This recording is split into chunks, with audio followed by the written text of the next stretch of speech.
Content carried in here is suitable for general family viewing.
Inakuwa ni Jumamosi nyingine maridadi sana. Jumamosi ambayo sakasaka za nani ambaye atakuwa na wahi nafasi za mwisho za pili kwenye ligi ya raga hapa nchini Kenya Cup zinashika kasi, kila timu ikijaribu, ama zile timu ambazo zina uwezo wa kuwa hii nafasi zikikaza kila kitu na kuhakikisha kwamba anga wanaandikisha ushindi kwenye michuano mitatu ambayo imesalia. Tayari kuna timu 4 ambazo zishajihakikishia nafasi kwenye michuano ama kwenye raundi ya muondoano ambayo itakuwa inaandaliwa baada ya wikendi 2 zijazo.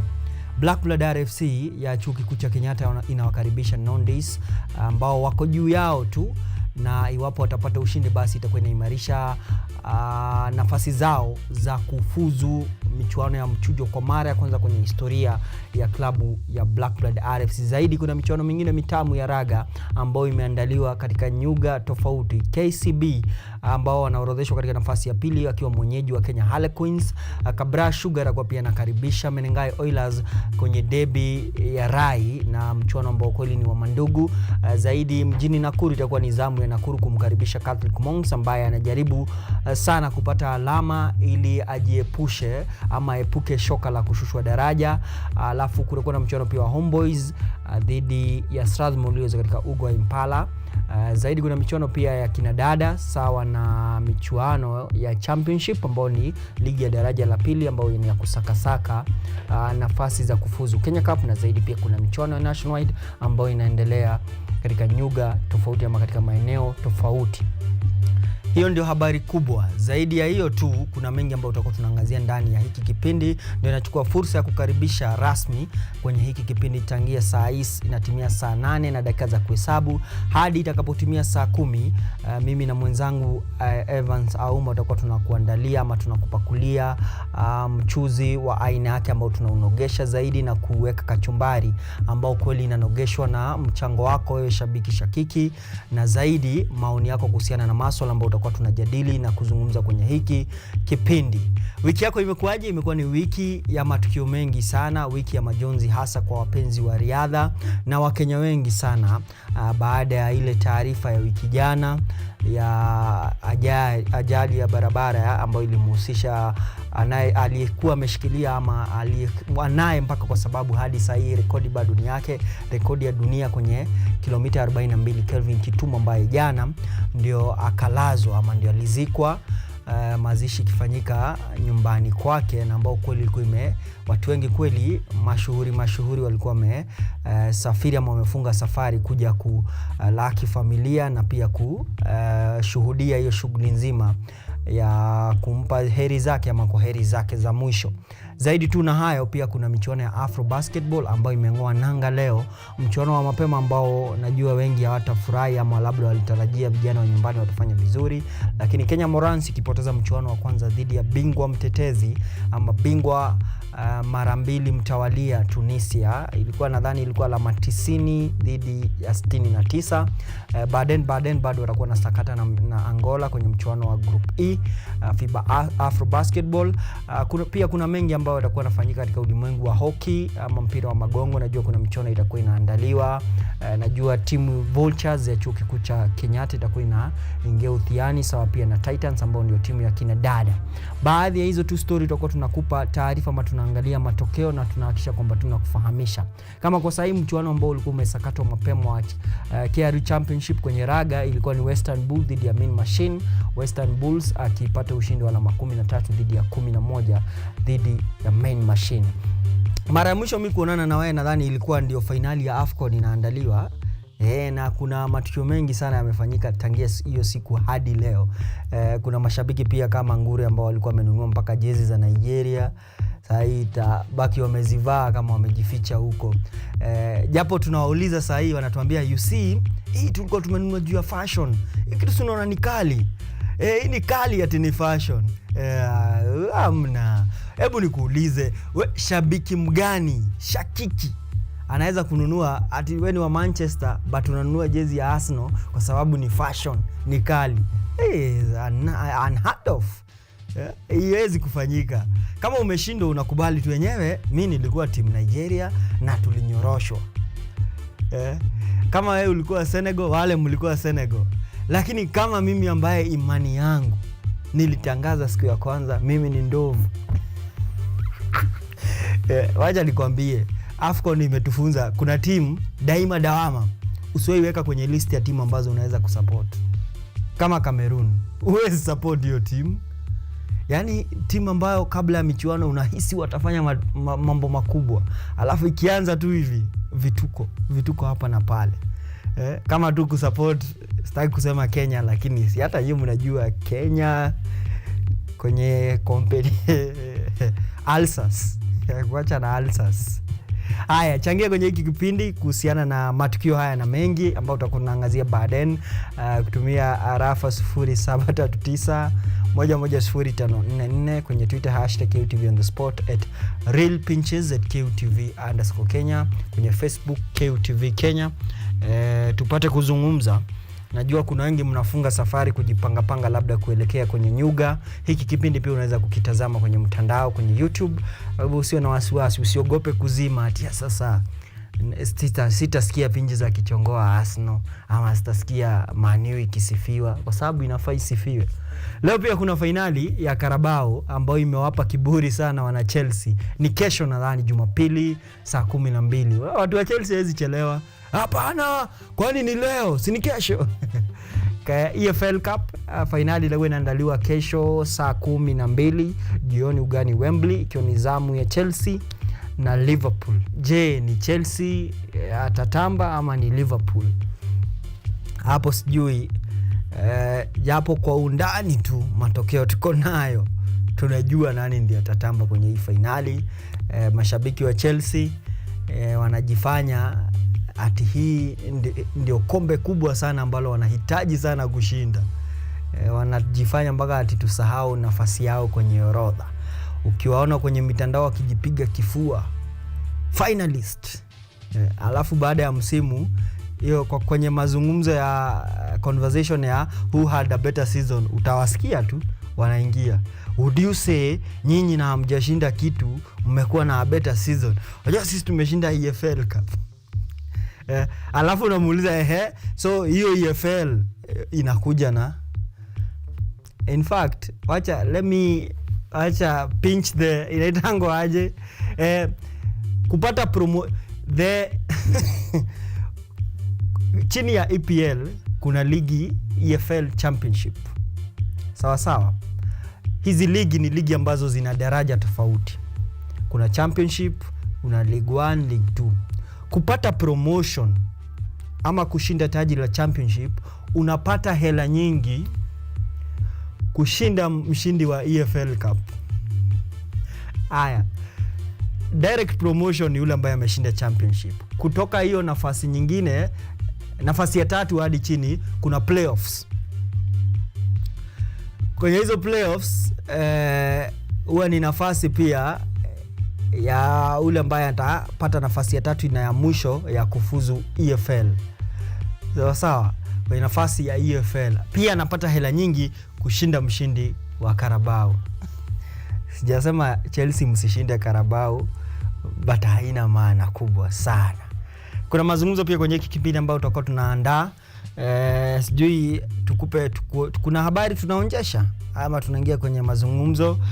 Hebu tutazame kwanza video ya mazishi ama safari ya mwisho hii ya Kevin Kiptum ambayo iliandaliwa jana, ikihudhuriwa na rais, naibu wake, rais pia wa World Athletics Sebastian Coe, rais wa AK, naibu, kulikuwa pia na naibu msimamizi Nike.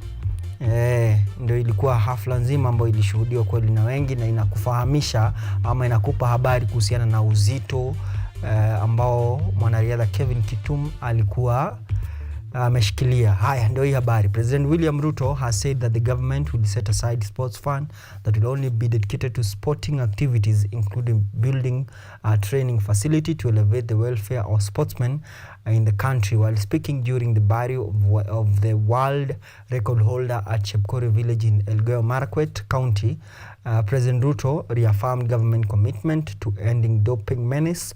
Kiptum died alongside his coach Jarvis Hakizimana on February 11 in a tragic road accident along Elgeyo Marakwet and Eldama Ravine Road.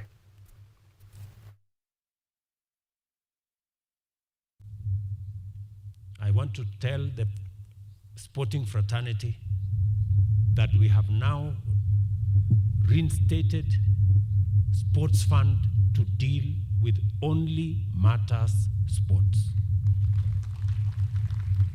Now that fund is going to be dedicated 100% to making sure that we deal with only matters sports. And I want to confirm to you that the stadium you have asked for, all the other facilities, the training centers you have asked for, will now become a possibility because we have secured funding for it. And we have eliminated all the other issues from being funded by sports fund. Haya, ndio hiyo habari nzuri sana, japo ina ahadi nyingi.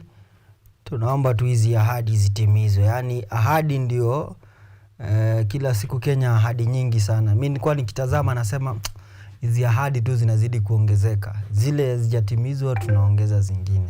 Lakini hebu tusubiri tuone, labda hili tukio la Kiptum labda litakuwa linaleta msukumo labda kwa hizi ahadi kutimizwa.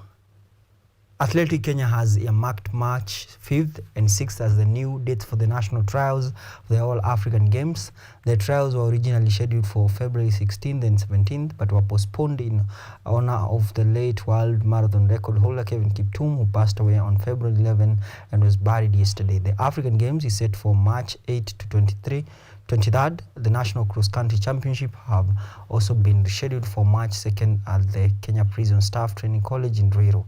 The event will be used to select the team for the World Athletic Cross Country Championship in Belgrade, Serbia, slated for March 30th.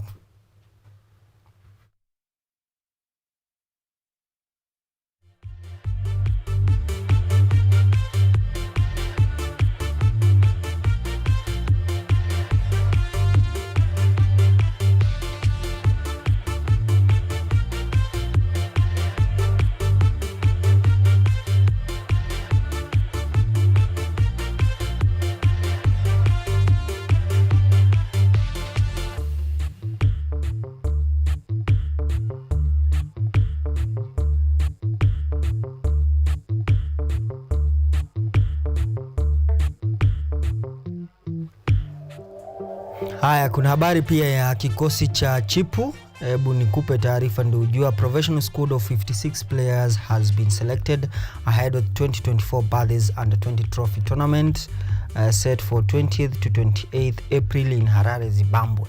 The player was selected from a large group of 125 who participated in the trials held by the Kenya 15s program management at the RFU ground on Saturday 17 February. The squad include 14 players who are part of the 2023 squad, 12 that played in the Bathurst Under-20 Trophy and the World Rugby Under-20 Trophy in April and July 2023 respectively. and 2 additional players who were part of the 2023 provisional squad but didn't make it to the final squad. The team would be under the tutelage of Simon Jawichre and Kenny Roger Andola. Will start their preparation for the upcoming assignment in Zimbabwe on Sunday 25th. Ni vizuri pia kwenye hii habari kujua kwamba kuna wachezaji wa KU Blackblood ambao wamepata pia nafasi kutajwa. Kuna wachezaji wa Desta Falcons, kuna wachezaji wa timu nyingi kweli kwenye daraja ya pili na hata kutoka kwenye ligi za nationwide. Hiyo ni habari nzuri sana kuhusiana na maandalizi ya Bathurst Cup ambayo itakuwa inaandaliwa Baden mwezi wa 4. Zaidi pia kwenye ulingo wa raga kuna michuano ambayo itakuwa inasakatwa leo kwenye ligi ya Kenya Cup. Blackblood RFC wakiwa mwenyeji wa Nondis, mchuano ambao unasakatwa katika uga wa Kenyatta University. Ni mchuano ambao kweli hizi timu mbili wanatafuta alama kwa sababu kuna nafasi mbili za mwisho za kufuzu michuano ya mchujo baadaye. Tayari timu 4 zishatinga, sasa ni timu mbili. Pia kutakuwa na mchuano ambao utakuwa unasakatwa saa 10 ugani Ruaraka. The Den KCB watakuwa wanakaribisha Kenya Harlequins. Homeboys atakuwa anakaribisha Strathmore Leos. Winless Homeboys atakuwa anakaribisha Strathmore Leos ambao wamepoteza kwenye michuano 5 iliyopita. Mchuano huu ukisakatwa katika uga wa Impala. Alafu Catholic Monks wamefunga safari, watakuwa wanamenyana na Nakuru katika uga wa Nakuru Athletic Club. Alafu Kabras mwenyeji wa Menengai Oilers kwenye mchuano mwingine. Kuna michuano pia kina dada. Northern Suburbs wanakaribisha, ama anajua ni mchuano ushaanza, wanacheza dhidi ya Nakuru hapa Ruaraka. Alafu kutakuwa na mchuano pia wa Mwamba akicheza dhidi ya Impala. Mchuano ambao nitakuwa na confirm unasakatwa katika maeneo gani. Mwamba against Impala. Sababu pia Mwamba men's team wanakuwa pia wanasakata mchuano dhidi Mwamba wanacheza na nani? Haya, Nondis Blackblood KCB dhidi ya Queens. Kabras Menengai Oilers, Nakuru Catholic Monks, Strathmore Homeboys. Haya, ndio hiyo michuano ya Kenya Cup ambayo itakuwa inasakatwa. Nitakuwa na confirmia Mwamba watakuwa na sakata na Impala wapi. Mchuano ambao nadhani ulikuwa unaanza saa 9 ama mapema. Mwamba na Kisumu. Haya. Kwa hivyo kuna michuano mingi sana Kenya Cup. Leo hakuna ligi ya soka, japo kuna michuano ya FKF Cup nadhani itakuwa inaendelea. Zaidi kuna mpira wa magongo ambao utakuwa inaendelea. Kuna michuano inasakatwa pale City Park Stadium. Kwenye EPL kuna michuano pia ambayo imeratibiwa leo, sawa pia na EFL Cup ambayo itakuwa inaandaliwa kesho finali. Tuangazie michuano ya EPL ambayo inasakatwa leo, ikiwa ni Jumamosi, ni match day 26, kumaanisha bado tuna safari tu ya michuano michache ambayo imesalia kabla ya kukamilisha. Crystal Palace Burnley, mchuano ambao utakuwa unasakatwa 6 PM leo. Aston Villa dhidi ya Nottingham Forest, Villa Park, mchuano pia wa saa 12 jioni. Manchester United ikikaribisha Fulham ugani Old Trafford saa 12. Brighton Everton, mchuano pia wa saa 12 ugani Amex. Bournemouth watakuwa na menyana na Manchester City saa 2:30.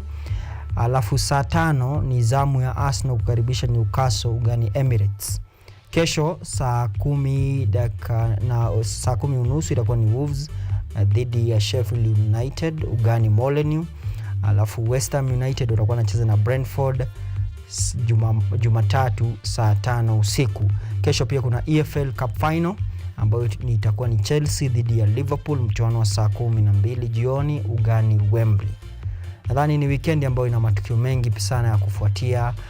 Iwe ni ulimwengu wa raga, kama ni mpenzi ambao unapenda pia soka, mpira wa magongo, michuano ipo. Swali la siku kwenye Kenya Cup, hizi two spots up for grab kwenye playoff. Tayari Kabras KCB, Menengai Oilers na Kenya Harlequins wametinga awamu ya michuano ya mchujo. Imebaki nafasi mbili, nafasi ambayo Nondis, Black Blood, Mwamba ama Nakuru ndio timu 4 ambazo zina nafasi ya kuwahi the last 2 spots. Ndio kwenye swali la siku, which teams do you think will secure the final 2 spots up for grab for the Kenya Cup playoff this season? Timu gani ambao unahisi zina uwezo wa kuwahi nafasi 2 za mwisho za kuingia kwenye hatamu ya michuano ya mechi za mchujo ya Kenya Cup? Mimi nikiulizwa ningesema Black Blood na Nakuru. Nadhani they have been the better teams kwenye hizo timu 4 ambazo zina nafasi za kufuzu. Changia kwenye hili wa swali la siku 0739110539 zaidi kwenye Twitter @realpinches@KUTV_Kenya, sawa na Facebook KUTV Kenya. Nataka nichukue pumziko alafu turejee tukiwa na mazungumzo. Tumekupangia kuzungumza na washikadau ambao kweli watakuwa natupa taarifa kuhusiana na michezo ambao wanashiriki na labda changamoto ambazo wamepitia, kwa sababu mimi najua kama kuna watu ambao wanapitia hali ngumu hapa Kenya ni wana michezo, japo mashabiki hawajui. Kazi ya mashabiki na kuanga mlipigwa, kwani hii timu haishindangi kitu, lakini hawajui changamoto ambazo mnapitia. Nitakuwa nazungumza na kikosi cha Floorball ambao watakuwa natupa mazungumzo kuhusiana na hali ya ligi yao. Alafu baadaye pia tutakuwa na Black Babes ambao watakuwa wamerejea, ama timu imerejea baada ya kipindi kirefu baada ya kuivunja. Sasa wamepata nguvu za kurejea. Tutakuwa tunapiga story na wao baadaye kuhusu kwa nini waliivunja na nguvu za kurejea zimetoka wapi. Usiende mbali, ni KUTV on the spot.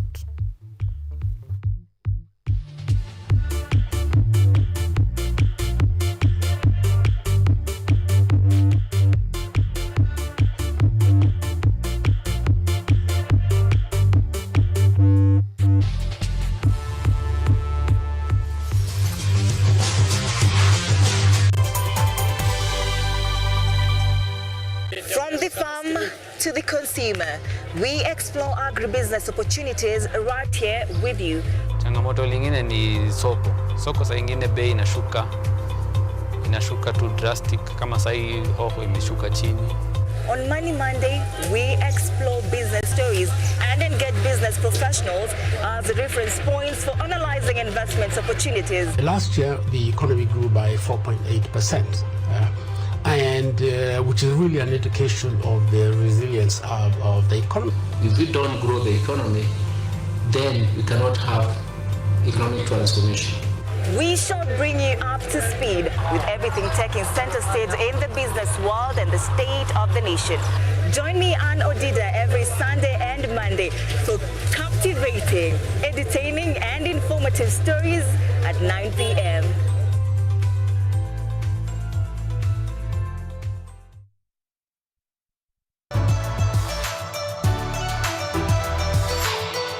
My name is Jakub Petri. I'm Associate Professor in the Institute of Philosophy of Jagiellonian University in Krakow, Poland.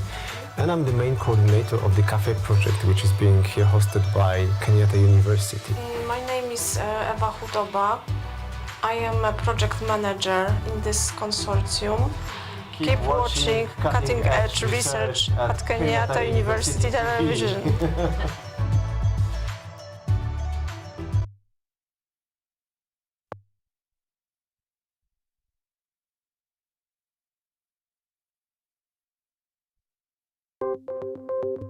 Maelfu na maelfu ya wahamiaji wakiwa na watoto kutoka nchi za Amerika ya Kati wanaendelea kuwasili kwenye mpaka kati ya Marekani na Mexico. But folks, I'm going. Thank you very, very much. I appreciate it. Thank you. Ni habari kutoka pembe zote duniani. Pepo pasi vuguvugu. Pepo pa ni idea. Sazidi ananyonya, hanyonyi vizuri, anakuwa hayuko comfortable. Jeshi la Jamhuri ya Kidemokrasia ya Kongo linapambana na waasi wa ADF.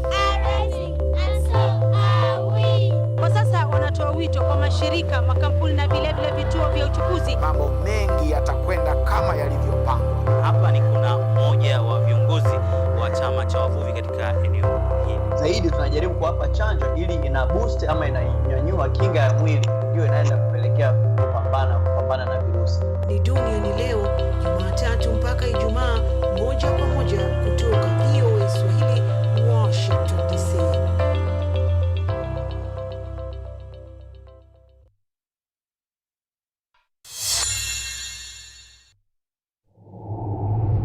Is your first time? Yeah, I'm kind of scared, but I can do this. Yeah. Mess with me. Yeah, let's do this, man.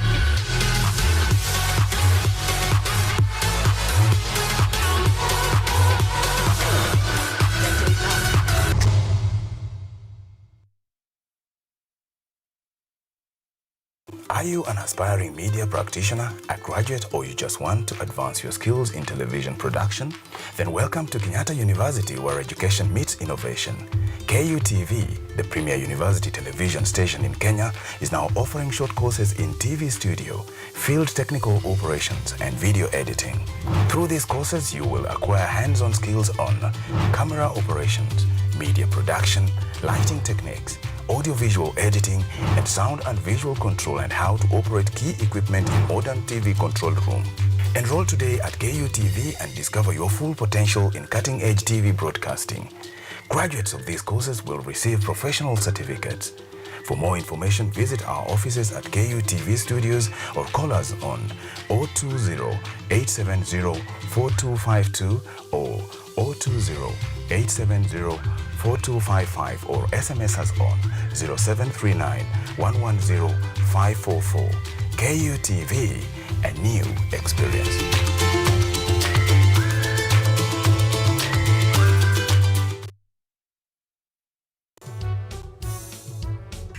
Power is transient, that at this point it's them who are powerful. In the next time, the next term, it will be them who are actually begging the courts to protect their rights. Yes. You mentioned something that I would really love for you to elaborate on. When you say banana republic, what does that really mean?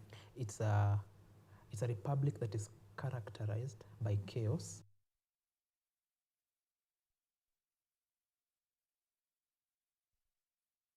Worthy is the Lamb, worthy is the Lamb, amen.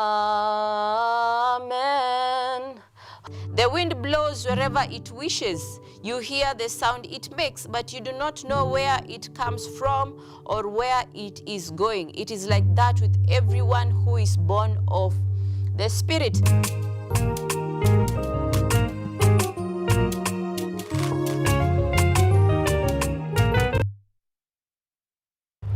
From the hospital corridors, we bring you experts to discuss issues affecting your health, from diet to mental health. The familiar and the ignored are both put into perspective. We then dive into the environment and look at the effects of climate change and its solutions. Join me, Mutegi K. Martin, every Friday at 9 p.m. as we learn on how to better our health while taking care of our environment. Only on KUTV.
Right,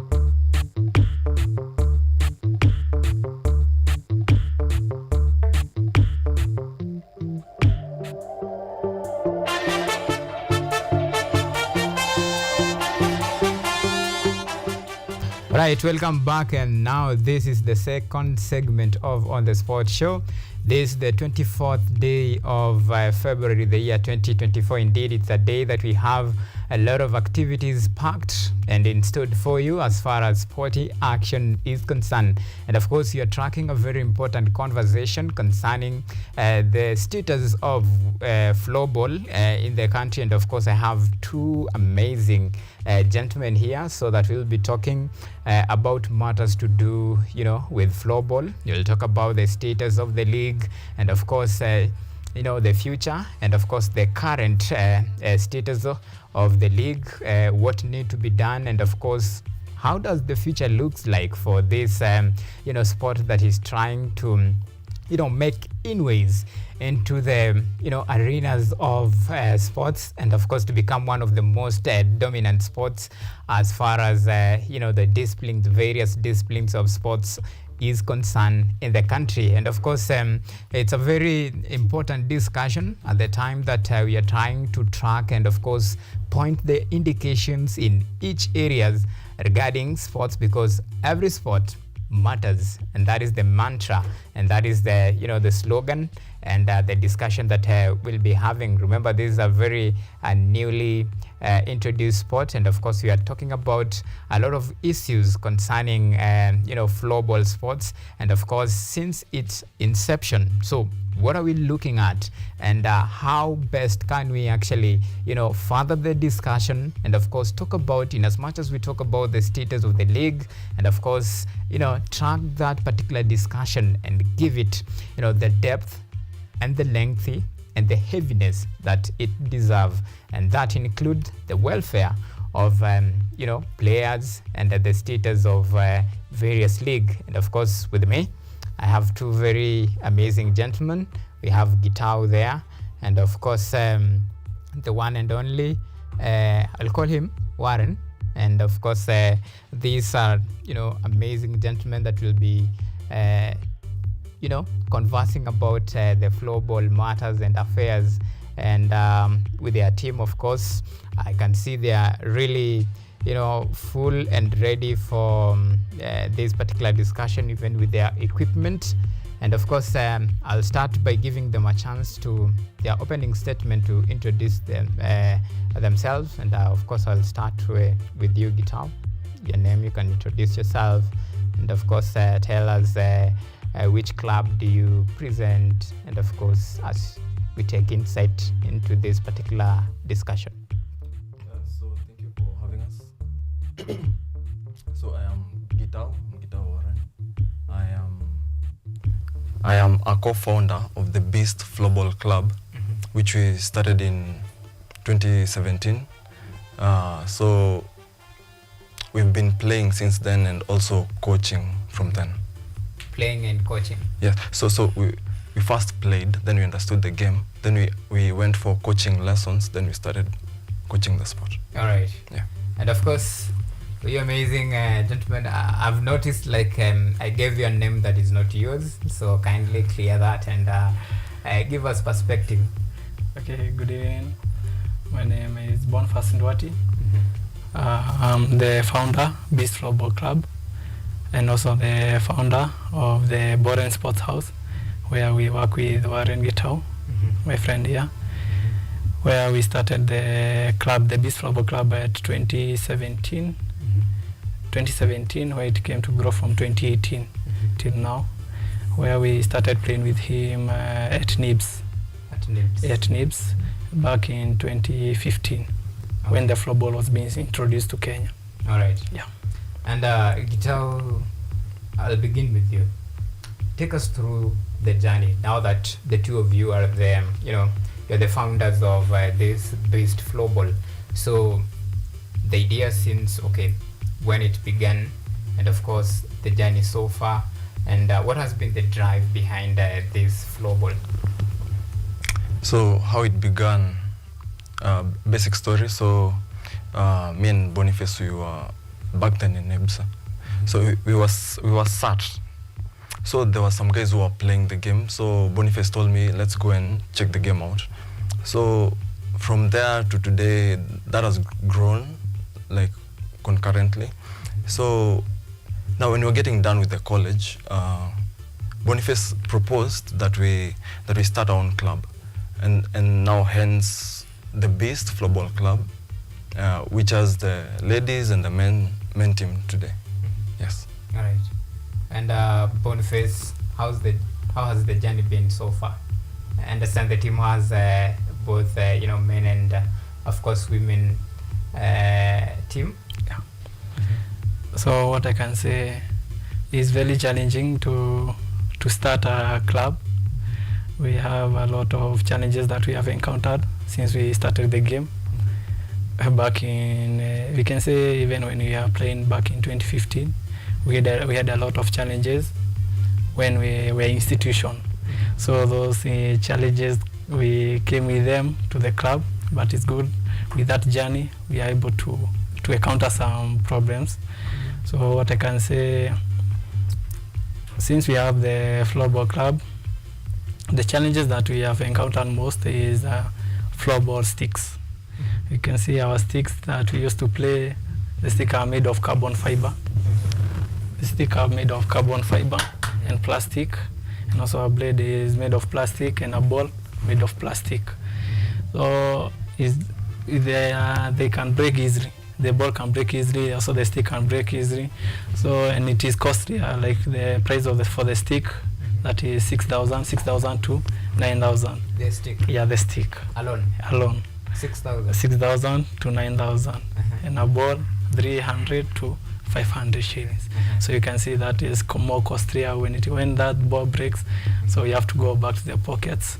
So it has been challenging for some clubs also to grow because of the equipments. Okay. So the challenges, most of the challenges is the equipments, but we can say for the Beast right now we are a bit better because we have someone who is supporting us with the equipments. So that can be something we can say is the best we came to the Beast. Okay. Yeah. So if to add to that, so the main challenge faced by growing clubs is the lack of sponsorships and funding. Because you see now, like when we started this, we were still students. So buying these things for a student, that's a bit pricey. Yeah. So the main big challenge is the lack of sponsorships and maybe the lack of recognition by the Ministry of Sports, which could really help us. Okay, and we'll talk about these challenges, but just to take you back, there is a point you mentioned about how you actually came up with the idea and formed the club, and I remember Boniface mentioned about how it was a tricky one, but for someone maybe who is watching us right now and he's like, okay, the two of you have actually, you look pretty young by the way, and you formed the club and the club is running, you have two teams, and that is quite interesting. And of course, and he mentioned about now the challenge, but that serves as a motivation, you understand? So the point is, these challenges, how did you first overcome it before now you push to actually have now the two teams at forefront? So for the challenge, okay, let's say in the issue of funding and maybe acquiring equipment, that was a real struggle, and we really had to contribute and like get the money from our savings, and that was a real struggle. So, and also back then we also tried to, like Boniface used to push the institution so much so that they could maybe fund for equipment or maybe fund us to the places where, so you see for the matches, they're held in different, back then, even now, you can still find them being held in different institutions or places. So again, back then, so the college had to maybe ferry us there, so we had to like push for that. We had to push for equipment. Then we came to form our own club. Now we had to outsource, even from our own parents, from our savings, for the sticks, for the equipment. So it's not been easy, but eventually we got there. until now we have an active sponsor who like, you know, like tries to solve the issues and all that. Okay. Yeah. And Boniface, about there is a point he mentioned about you know, lack of recognition from the Ministry of let's say sports. Yes. So my question is, how did you actually, you know, with all this you know, push and pull about you know, the registration, so how did you manage to actually register during at a time when you know, the first of all, the sport is not, you know, being recognized, and of course with all these challenges, so how did you push for the registration and how long did it take? Okay, if I can say, back in 2018, after we started the club, we started the process of having the certificate of registration of the club. So that's where I started the process. Went to the registrar. Then we forwarded our details from the club, and that's where we registered the club. So the club is recognized by the government. But the main challenge we are having right now, the government haven't given its full support to the floorball. So that's we find it challenging to the sports. Okay. And we've also tried to reach out to the ministry. Yeah, so maybe hopefully with time, because our main aim and what we drive for is for the sport to grow. Because like you asked, we are driven by the passion. You see, so from 2015 to now, that's full passion. It's not because we have money, or it's just the zeal to run. Yes. Now let's talk about now, you know, the real floorball now, you know, the journey, and of course how to make it known, spreading the gospel of the floorball since it began in 2015, of course. And right now we are in 2024, and of course now I want you to track to me, so how has the journey been so far as as making the sport known in different parts of the country? So for our club personally, and for me and Boniface, we have campaigned so that the sport is known through things like we have done this in schools, and this is from the basic Montessori levels to the tertiary levels. Even now we still train at NIBS, and we also have some Montessori schools that we train small kids. So there's that. There's also, for our club, we have social media, we have media accounts. Even for the Floorball Kenya, we have a media account where we post everything we do. We also have sports exhibitions. We had one last year, in December, we had one at the Hub Mall, Karen. So we also have public exhibitions. We also, our club is also open for the people who want to come and maybe train with us. So it's something that we've been working on, and through all that stuff. So yeah. Okay. How will you track the journey from 2015 all the way to 2024? Is it, you know, improving? Are we making effort, or where are we?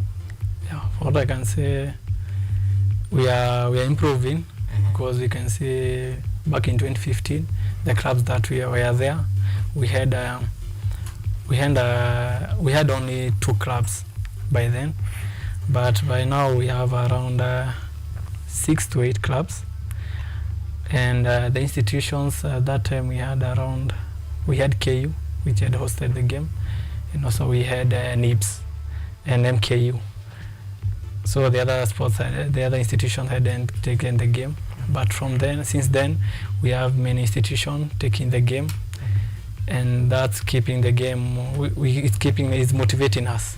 So for those who want to start the club, we keep motivating them, which have been a good journey. Okay. Yeah.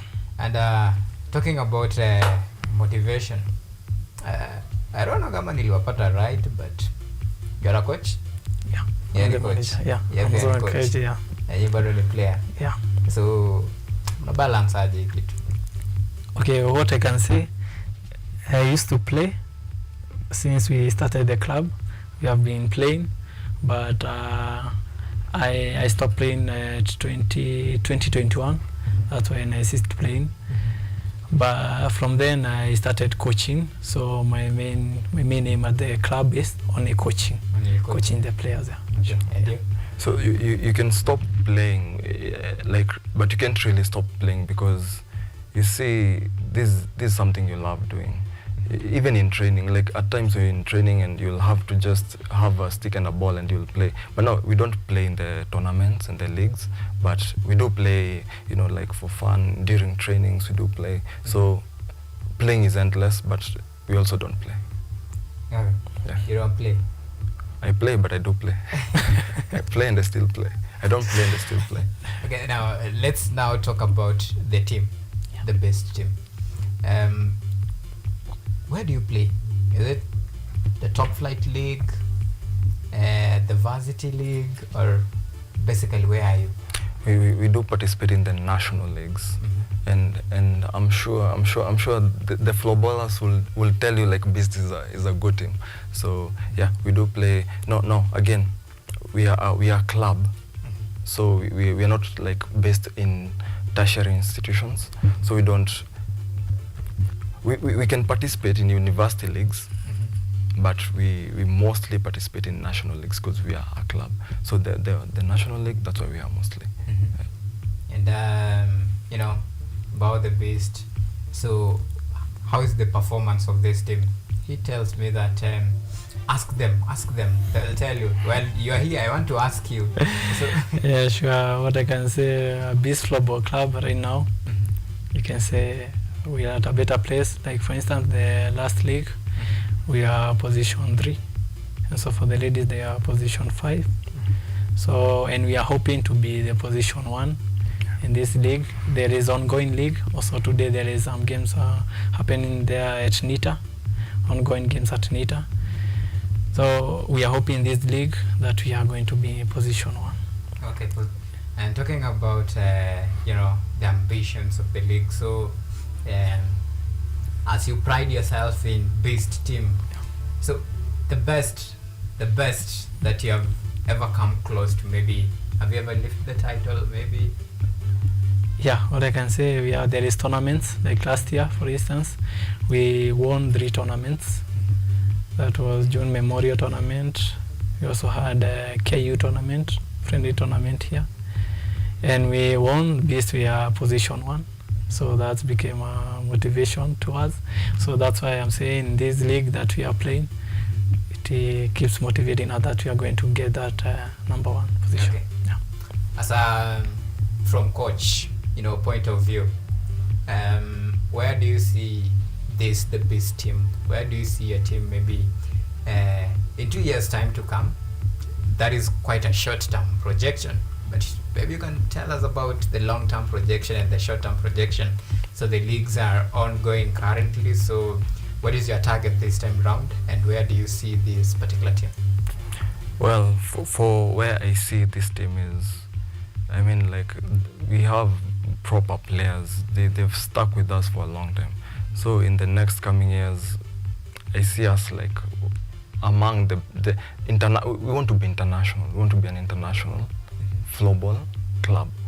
So I see us participating in international matches. Yes. All right. And talking about international team, or rather international club.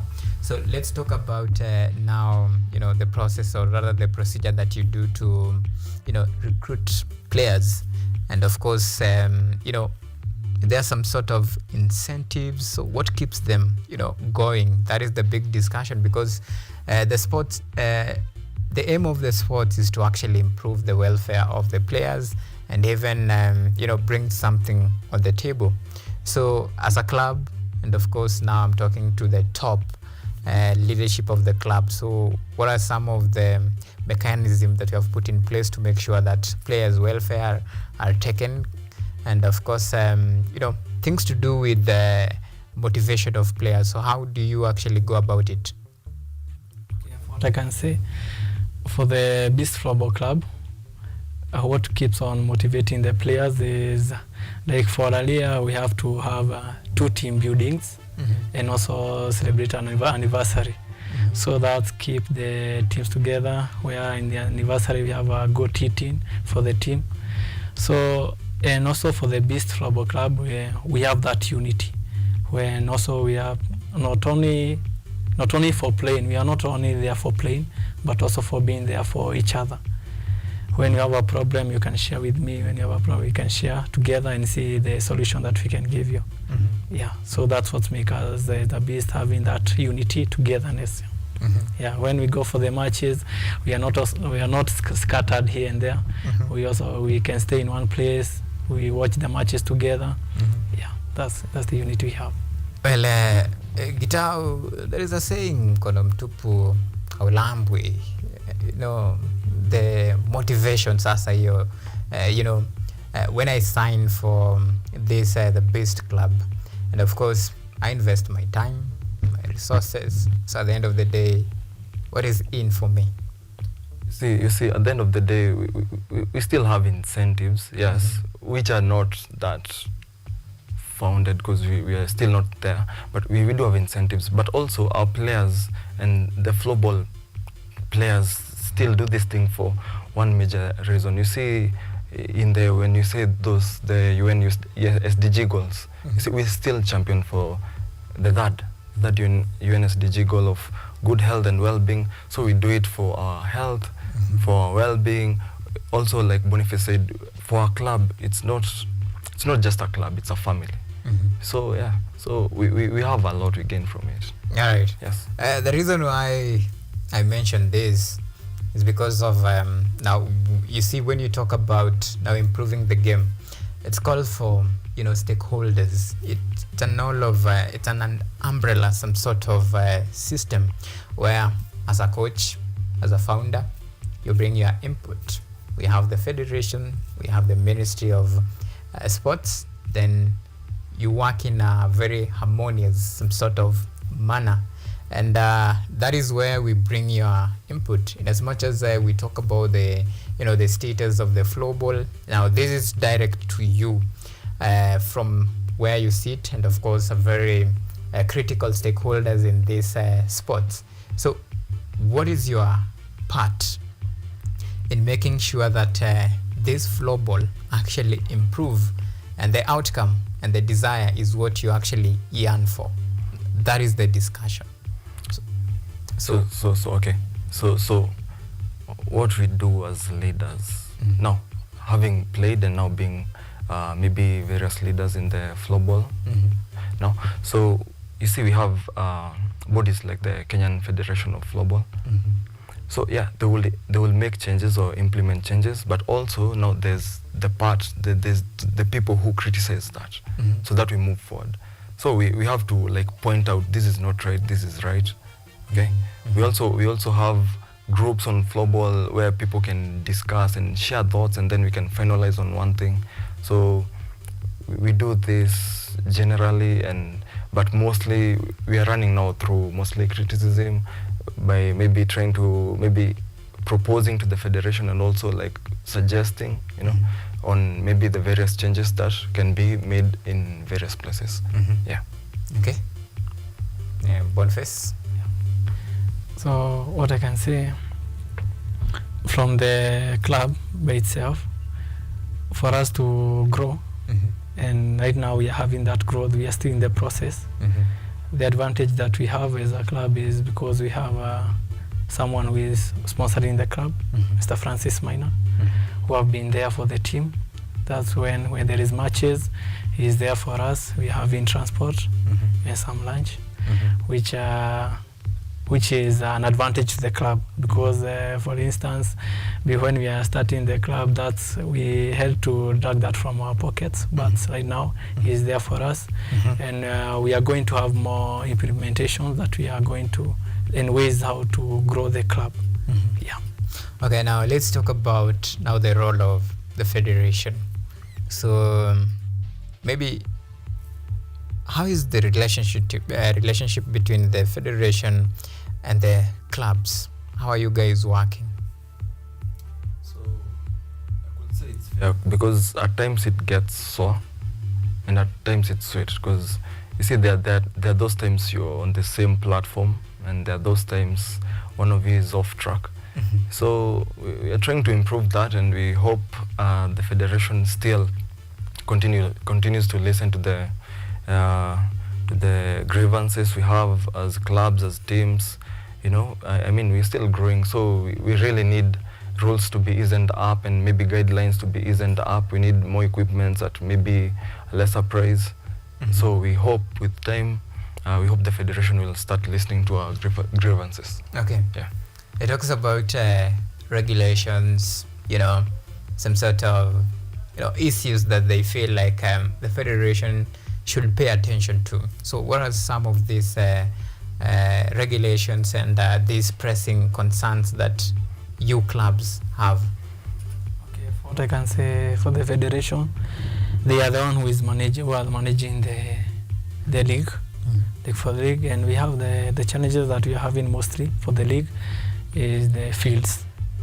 We find that we are using, like for this league, we are only using one field for the whole first league because of the challenges which comes in transportation of the rinks that we are using, and also that's the main challenge we have in the fields.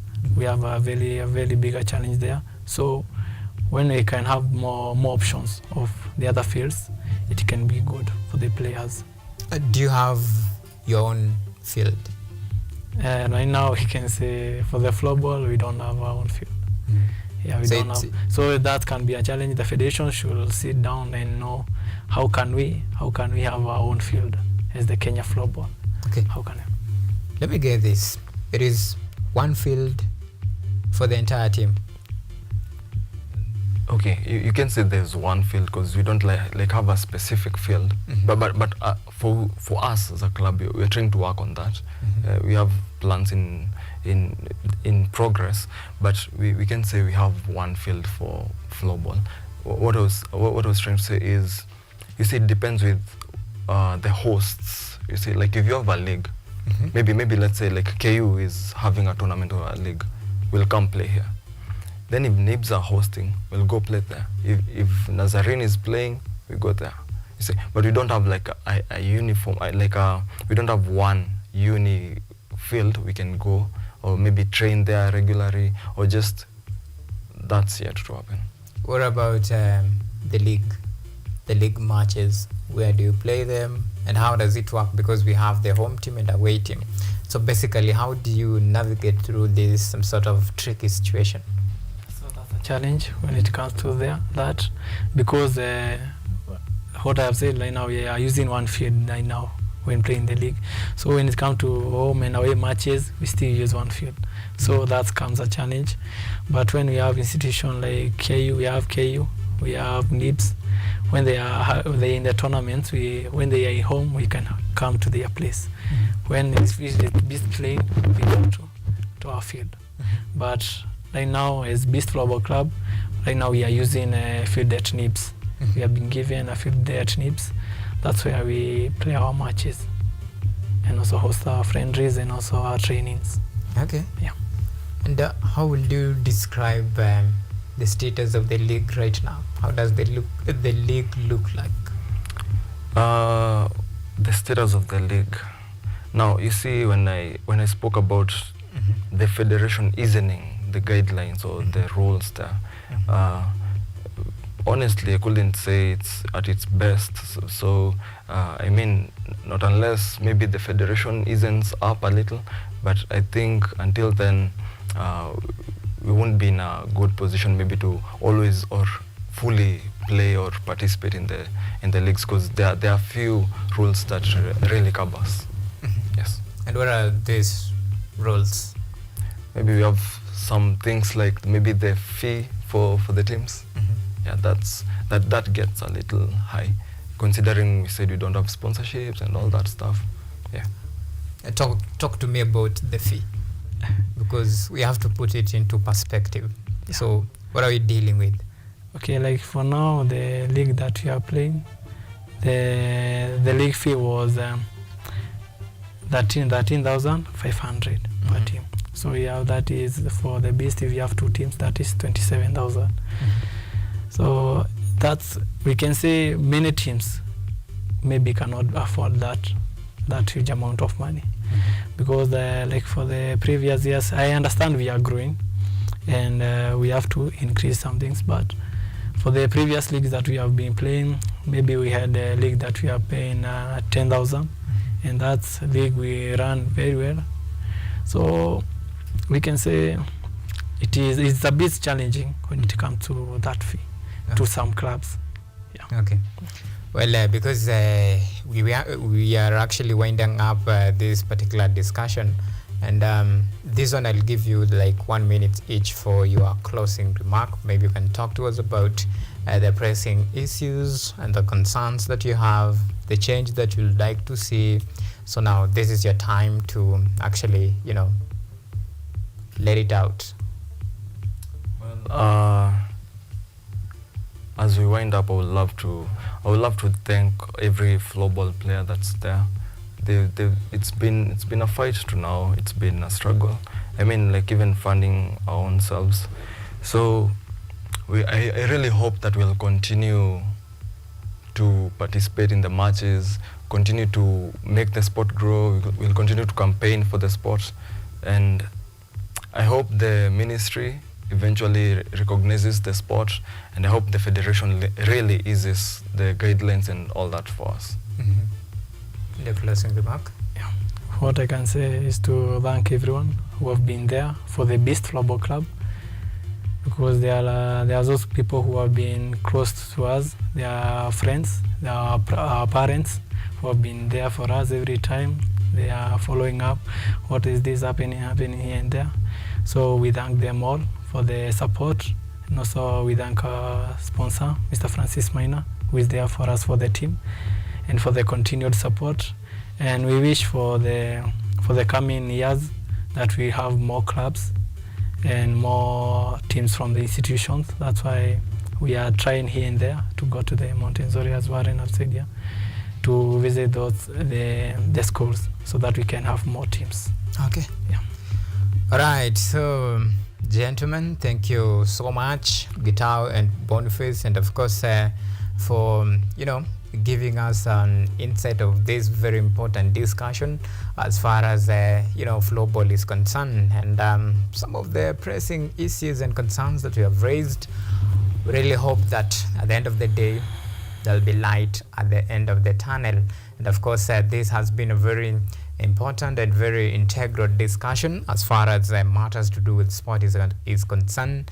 Remember, it is very important to pay emphasis and actually focus on really key issues as far as sporting disciplines is concerned. It doesn't matter which sport, as long as it keep on engage and improve the welfare of Kenyans and of course the sportsmen themselves, then that is what matters at the end of the day. So they have a passionate call, I'll call it rather a clerical call to the Ministry of Sports, and of course to actually pay attention to this floorball.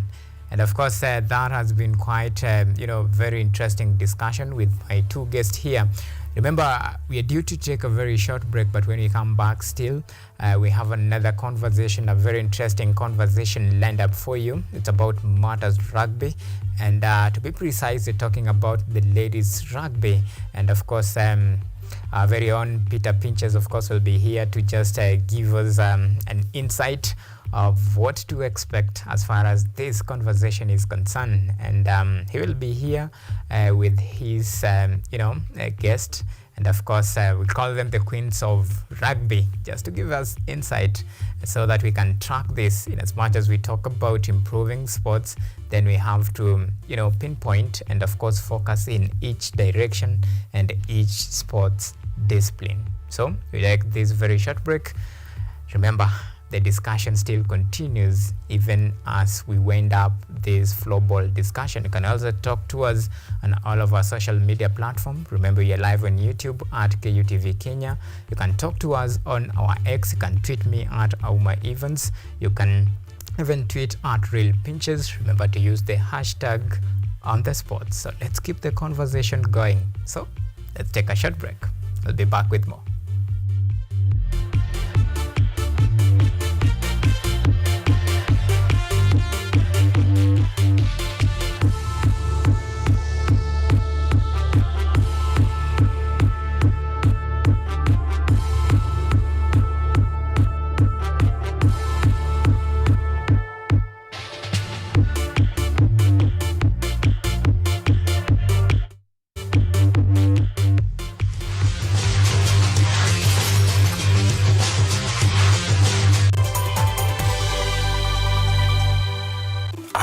aspiring media practitioner, a graduate, or you just want to advance your skills in television production?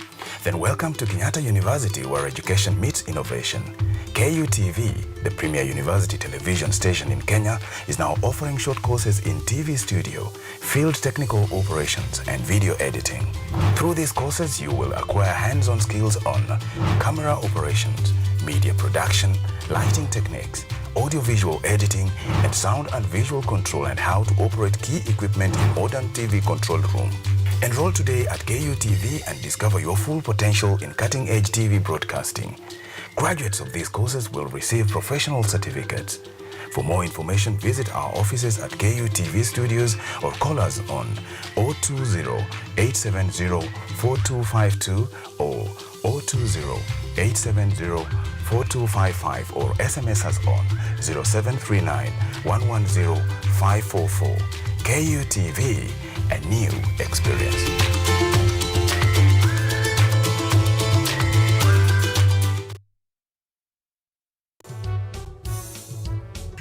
Power is transient, that at this point it's them who are powerful. In the next time, the next term, it will be them who are actually begging the courts to protect their rights. Yes. You mentioned something that I would really love for you to elaborate on. When you say banana republic, what does that really mean? It's a republic that is characterized by chaos.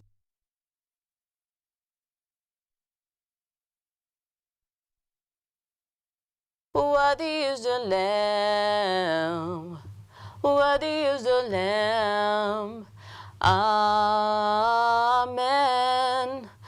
The wind blows wherever it wishes. You hear the sound it makes, but you do not know where it comes from or where it is going. It is like that with everyone who is born of the Spirit.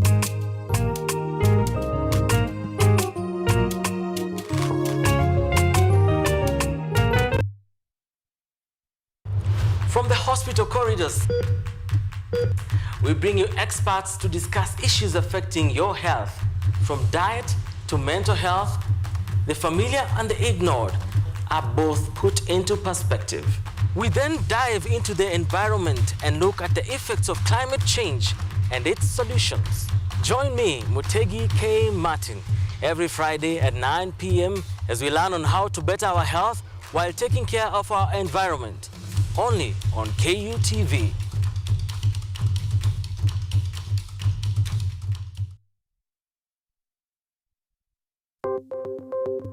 Maelfu na maelfu ya wahamiaji wakiwa na watoto kutoka nchi za Amerika ya Kati wanaendelea kuwasili kwenye mpaka kati ya Marekani na Mexico. But folks, I'm going. Thank you very, very much. I appreciate it. Thank you. Ni habari kutoka pembe zote duniani. Pepo pasi vuguvugu, pepo pa ni idea. Sazidi ananyonya, hanyonyi vizuri, anakuwa hayuko comfortable. Jeshi la Jamhuri ya Kidemokrasia ya Kongo linapambana na waasi wa ADF. Kwa sasa wanatoa wito kwa mashirika, makampuni na vile vituo vya uchukuzi. Mambo mengi yatakwenda kama yalivyopangwa. Hapa ni kuna mmoja wa viongozi wa chama cha wavuvi katika eneo hili. Zaidi tunajaribu kuwapa chanjo ili ina boost ama inanyanyua kinga ya mwili, hiyo inaenda kupelekea kupambana na virusi. Ni duniani leo, Jumatatu mpaka Ijumaa, moja kwa moja kutoka VOA Swahili, Washington DC.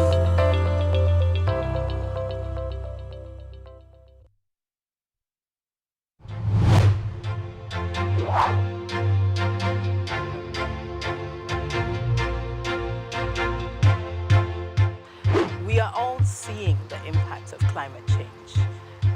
In Kenya, for example, the floods, the frequency of the floods is becoming more and worse. The amount of people and livestock we're losing.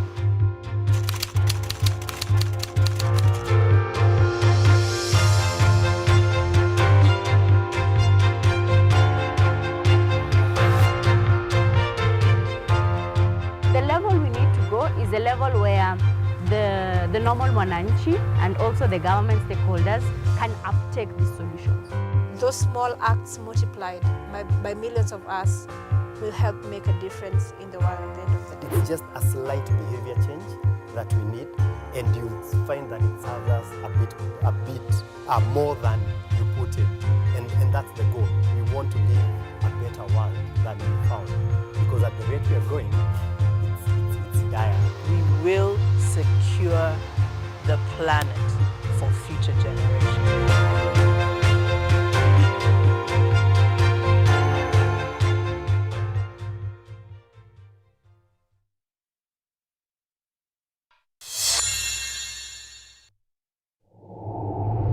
Is it your first time? Yeah, I'm kind of scared, but I can do this. Yeah. Mess with me. Yeah, let's do this, man.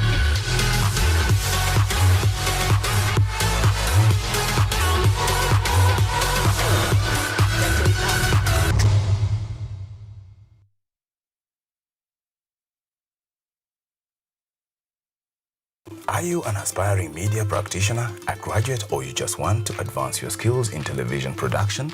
Then welcome to Kenyatta University, where education meets innovation. KUTV, the premier university television station in Kenya, is now offering short courses in TV studio, field technical operations, and video editing. Through these courses, you will acquire hands-on skills on camera operations, media production, lighting techniques, audio-visual editing, and sound and visual control, and how to operate key equipment in modern TV control room. Enroll today at KUTV and discover your full potential in cutting-edge TV broadcasting. Graduates of these courses will receive professional certificates. For more information, visit our offices at KUTV Studios or call us on 020-870-4252 or 020-870-4255 or SMS us on 0739-110-544. KUTV, a new experience.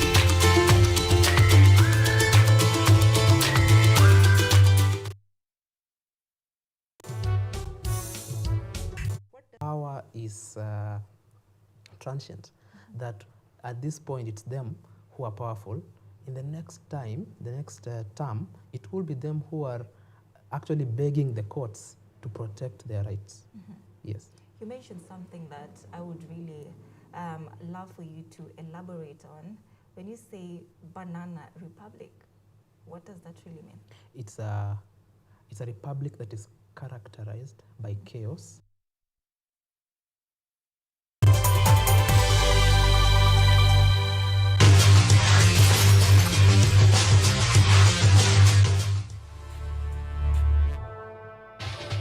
Karibu kwenye kipindi tena, inakuwa ni zamu yangu kuandaa mazungumzo na Black Babes ambao nilikuahidi tukianza kipindi kwamba tutakuwa tunaandaa mazungumzo na hao kuhusiana na raga ya kina dada hapa nchini. Wamerejea, ni timu ambayo ilianzishwa mwaka 2016, alafu akapiga shughuli hapo katikati, sijui nini kilifanyika, na ndio nataka tujue nini ilifanyika, ndio kikosi kawa kwamba hatusikii kuwahusu, lakini sasa wananifahamisha wamerejea, na wanarejea kuhakikisha kwamba pia wakati historia ya raga kina dada inachapishwa hapa nchini, wanapata kurasa zao 5 au zaidi kuhusiana na makuzi yao ama kujaribu kuimarisha raga ya kina dada. Karibu tena.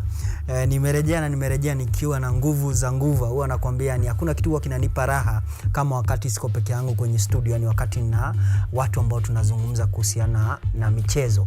Zaidi huwa nakufahamisha na nakukumbusha kwamba kuna utamu wa michezo, kwamba katika ulimwengu wa michezo huwa ni raha, kwa sababu hapa ndio pekee tunaangazia mafanikio yako, alafu baadaye tunaangazia mapungufu. Lakini kwenye maisha binadamu wanapenda, ama kwenye ulimwengu mwingine isipokuwa wa michezo, watu wanaangazia mapungufu yako, alafu ndio baadaye wanatafuta kuangalia mafanikio yako. Ndio utamu wa michezo, na ndio kwa maana mimi Peter Pinchez daima dawama, mimi napenda tu kuishi katika huu ulimwengu wa michezo. Wageni wangu, karibuni kwenye studio. Inakuwa ndio mara ya kwanza nadhani we are having a conversation na nyinyi kwenye studio kuhusu Black Babes. Labda kwa kwanza tu kwa kujitambulisha kwa mtu ambaye for the first time anatazama hiki kipindi, anataka kujua we ni nani na labda unacheza nafasi gani kwenye Black Babes. Tukianza hapa. Naitwa Maria Pio. Nacheza 7. Kwa 7 nacheza position 7. That's wingman. Kwa 15s nacheza fullback ama 11. Fullback 15, 7, 11 wingman pia. Inamaanisha wewe na speed? Mimi na speed. Ni hapa kwa hapa. Haya. On the far left. Naitwa Samira Oyango. 15s nimecheza number 5. 7s nimecheza number 5 ni second row ama ni flanker? Second row. No, ni prop, hooker, prop. Second row ni 4-5. So ni second row. Yeah. Then 7s nacheza position 1. Prop. So kwa 7 so ni prop. Fantastic. Yani hapa niko na speed na niko watu wa kuwin the yards. Yeah. The most important kitu ya muhimu sana wakati mimi naketi na kina dada. Hapo kumeketi dada mmoja anaitwa Naomi Jelagat who actually alikuwa anachezea Black Bibs kabla I think move on to Mwamba. I understand sasa yako Mwamba na anachezea Kenya Lionesses. Wakiwa pia na kuna dada mwingine mbona nasahau jina yake lakini marafiki sana. Walikuwa wameketi hapo. Na kila wakati mimi nikipata nafasi ya kukaa chini na kina dada kwenye raga ama kwenye michezo, mimi hupenda kujua when did you first fall in love na hii game. Kwa sababu the reason na upenda kuuliza hiyo swali ni mimi najua when I first fell in love with rugby. Rugby was not a common sport. Ati haikuwa game ungepata anywhere wakati mimi nilikuwa naijua. So definitely kuna kitu ilifanya mimi niipende na kuna mahali nilipata. Na hata ukizungumza na hata wanaume kwenye rugby wanakuambia mimi rugby nilijua through ndugu yangu, nilifanya hivi nikatembea place fulani. But I think over time sahi rugby imekuwa among common sports ambazo unaweza kupata kwenye university, unaweza pata kwenye high school. Lakini sijui Samira, when did you fall in love with rugby? Ama nani ndio alikufanya ukajuana na rugby? Okay, I have my best friend. Yeah. He plays rugby since high school. So every time we interact, it's just rugby. So nimepata kuijua off bench, off field, kitika hiyo.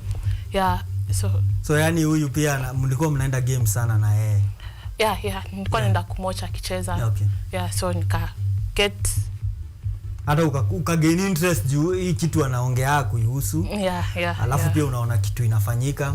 Au kusema unajua kuna watu wanasema bana rugby ni rough. Mtauana. Most of the time when you first introduce someone to rugby anasema hiyo game si mtauana. And then so it takes a lot of time kumwambia by the way compared to any other sport rugby in fact is one of the safest sports unaweza cheza. One of the safest compared to other sports. True. Yeah, very true.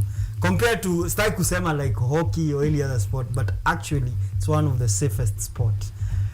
So Samira, story yako huyu jamaa So he challenged me one day akaniuliza, wewe ucheze rugby, you have the body to be a forward.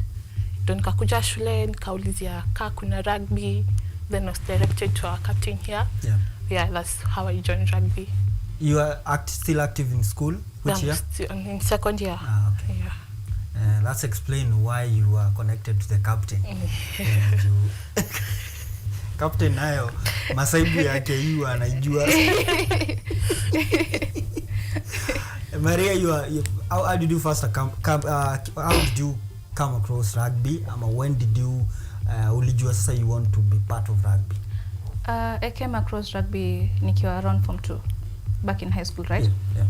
And the rugby girls, they were looking cool. They were looking work on high school gani? Because pia high school sometimes play na changia. Asumbi girls. Yeah, okay. Asumbi girls, Homa Bay. When I joined kulikuwa na rugby, but sadly when I was done with my schooling, rugby ilikuwa imetoka. Yeah, but that's why I made it first.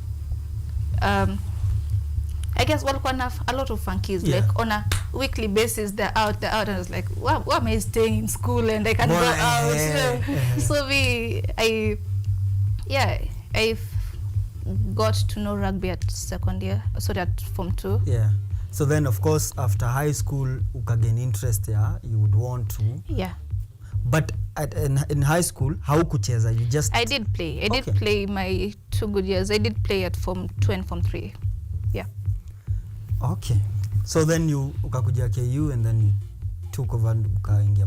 I think for between nyinyi wawili wewe inaweza kuwa umepata the black babes of back then because 4 years meaning ni how many, piga hesabu, 2020. I think around 2020 was the time the black babes of this yenye ilianza 2016 ndio I think they were finishing up most of them ndio sasa I think hapo ndio the deathbed ya black babes ilifanyikia. So I think wewe ndio unaweza jibu hii swali, what happened? Okay, so for correction, I joined rugby at KU 2021, not 2020. Yes, I got niliwapata kina Sunday and Easy and Andeso. So I joined around September, November. Yeah. Or I think it was October, and then we had a game on 21st October 2021 in Mombasa. That was my first game. And then we went and we come back, wako like, tumekuwa wazee, tuna graduate, tafuta watu wacheze, right? So being a newbie, I can't go search for people. I don't know how to do. Yeah. But basically, let's just say life is not always at a standstill. So they had other things to commit to because now walikuwa mingia clubs, they're playing for Mwamba and suburbs. Yeah. They're in the Kenya team. So coming, and mostly we have games on the weekends. So utapata on a weekend that we have a game, let's say like a Kusa game, there's also a KRU game. Okay. KRU is Kenya Rugby Union, right? Yeah. So it was hard for them to commit. And then for context also, umemaliza shule, why would you stick around KU? And most of the, not that players are paid. So and then for the year now nda kufikiria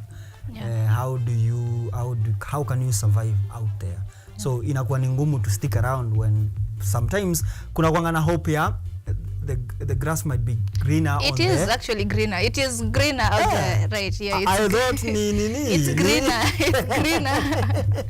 Not gonna lie. So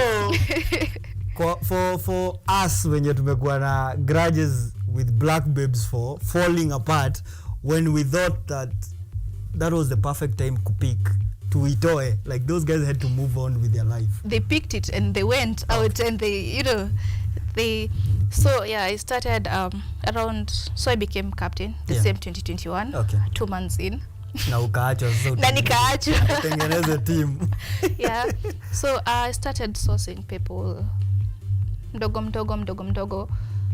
So I can actually say right now we're a good number. We're actually like around 20. So we can play both 15s, we can play 10s, we can play 7s. Right. The process of recruiting even more ladies PR is still on. Yeah, it is always on. Okay. Feel free to join us. I think, Samira, you've been part of Black Babes for how many years now? I joined last year. Last year? Yeah. So, roughly to say, this is your first year. Yeah. Is it difficult convincing ladies to come play rugby? Yeah. Mostly ni kitu gani wanasemanga ndio? Unajua kila mtu anakuwa hiyo sijui nitaumia nini. Mostly naambiwa kwa sitaki kuumia. But si unaonyesha mimi sijaumia. It's very hard to convince someone. Yeah, so ama umeumia. Yeah, kama umeumia say like you guys come join rugby. Na kuna injury hapo like sitaki kuwa kama wewe. Yeah, so in fact nakwambia sitaki kuwa kama wewe. Yeah, sitaki kuwa kama wewe. Sitaki injuries zozote, so it's really hard trying to find people. Yeah. And then let's say, do you often have stories za kuambia mtu? Because for example, let me give an example of, by the virtue of Ferdinand Omanyala doing well in 100 meter, now more young kids would want to. Sai kuna hiyo ni notion ya we can't do well in short races ishatolewa. Do you have mnakwanga na kitu ya ku-explain ya mtu like you see when you play rugby you can do this and this and this, ama bado hizo story hazijapatikana? You guys sai mnasema tu ni mnapeana tu na passion. Ziko.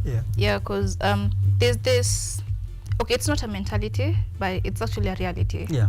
That it's easier for females to join rugby on a higher level, right? Because it's one of these games that are not so known to females, yet they're there. So it's like an easier get pass to the greener pastures. We don't, of course, I wouldn't say kuja because kuna greener pastures, you know, you can tell someone like that. But basically, actually inaweza kuwa mbaya ukiambia mtu ziko then akuje aone ya ziko like unasema kuna greener pastures, what happened? You can't tell someone like that. So basically, normally use examples like can I mention names? Yes, you can. Our secretary, our secretary Black Blood. You'd find most of the people in Black Blood, right? And Black Blood, sorry, as a family, people have jobs, people are out here.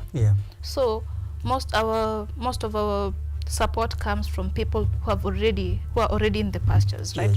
So for the support also does come with a story, because you know, one day I was a student there, right now I'm here. It's more like a motivation kind of thing, right? So and then there's kuna kwanga pia na culture ya, even if you look at Black Blood, there's always Black Blood actually is more of a club. It is a club. Than a school team. So, but of course kwa KUSA, then we go to the people who are only active kwa. But kuna culture which if you notice na Black Blood, I don't know kama Black Babes pia ime come up. Like someone can even come out of, let me say, retirement, and then the next season this guy is active. Let me ask, what are you doing to make sure that whatever happened around 2021 doesn't happen again? Because we're in 4th year sahi. So utatoka. Have you recruited someone to take your position? Because again, your continuity most of the time ndio inafanyanga vitu zinarudi scratch. True. And I've seen even not Black Babes pekee, I've seen even other universities start off. I think Nakuru kulikuwa na ni Igeto nama ilikuwa nani. There was a university side ilikuwa imeanza pia rugby. And I think the same happened. I think USIU. Yeah, USIU. Actually, USIU used to compete na Black Babes. The same story happened. Sijui nini ili happened, then you don't hear about them. So is there anything you guys are doing to make sure, anyone can take the question, to make sure that at least Ikitu, especially for Samira, nyinyi ndio mnaacho. Unaweza achwa tena as the vice captain, uachwe kama vile aliachwa 2021. Wambe sasa ndio team.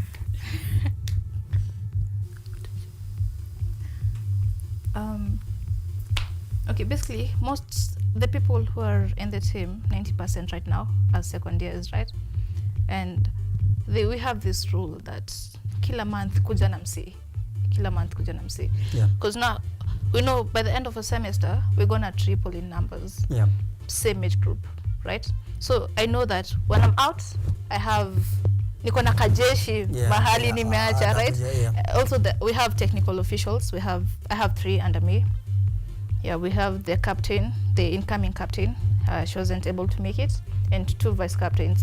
So also I find it easier for when you have the leaders the same age range with the players. It gets easier because they integrate more easily and all that. They're able to speak more freely among them because anyway. So I've put it's easier for a second year to communicate to a second year than a 4th year to a okay. So we've put on rules about joining the team. You suppose it's mandatory. Let's now talk about the support from the school or wherever you get the support, because probably might be around back then inaweza kwa pia ilichangia to the fallout. We don't know.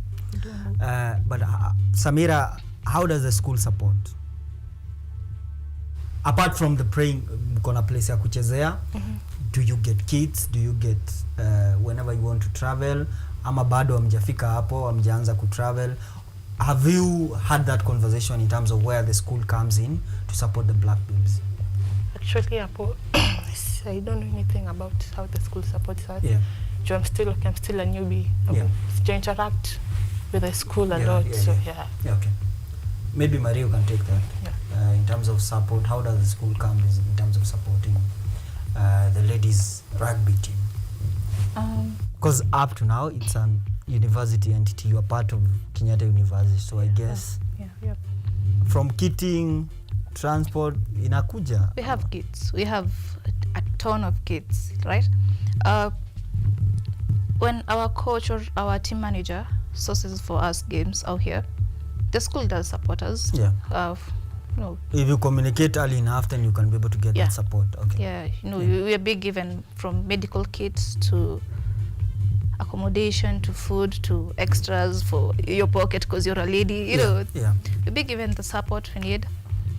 And then maybe the school management. Yeah. Now this is for the management. We're using right now the boys' field. We're not cost sharing. We're sharing, their field. Yeah. But we used to have 2 rugby fields. Yeah. And the other one was converted to football. Yeah. So apparently football teams became a lot, and they petitioned for the rugby pitch field. Okay. There was a whole rally among it, and we lost the petition. Okay.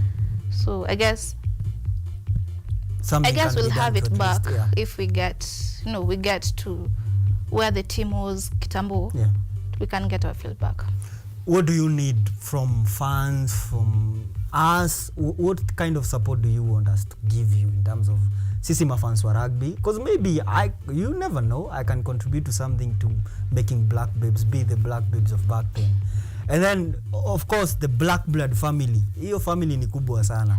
If everyone can come on board and imagine, for the first time, we are selling replica kits for Black Blood. Has never happened. So, I always believe if the family can rally together, even without the school, there's so much that people who support the game can help support.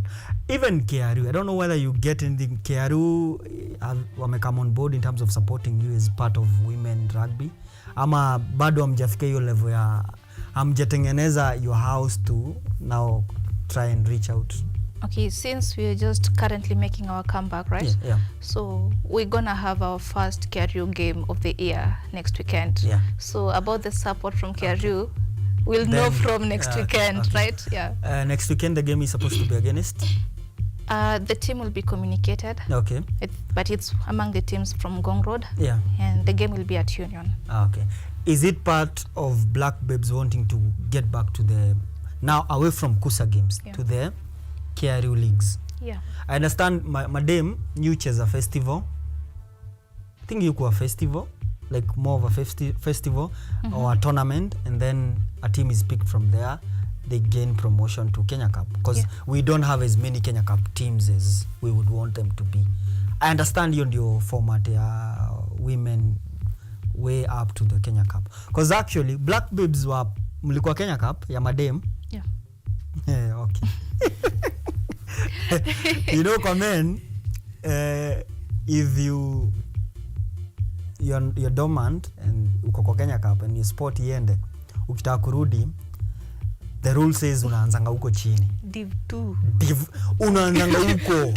And hakuna kitu tough kama gaining promotion back to your sport. But for women, I think I don't know inaitango aje. There's something women, kuna kajina inakuanga imepewa. Inasema for women to get promotion to the style nyinyi mnafuata because you don't have division, you don't have nationals, you don't have championship, you only have the Kenya Cup. Yeah. So I'm hoping hizo festivals come up, you guys can do well and regain your sport huko juu. Yeah, we hopefully will regain it this year. We tried last year, so it's a move that we've been making. So last year nini ili happen? So last year it was November. We had the games at Nakuru. There were qualifiers for the Kenya Cup because Kenya Cup are only 6 lady teams, and so they needed 2 more teams so that from this year they be at least 8. So luckily we lost the Kenya Cup, the tournaments, but hopefully this year we'll be able to get back into the 15s. We did not have enough numbers. Mbona unasema luckily? You are happy you lost them? No, unluckily. Oh, unluckily. Nasangana huyu nani tuko na yeye hapa? It's unluckily, but we're making our comeback at 15s this year. Samira, typical day for a rugby, for a lady who plays rugby. How does it? A typical day. Like how do you juggle between going to school, going to the gym, going to the field? Like schedule yako inakaanga aje? Yangu.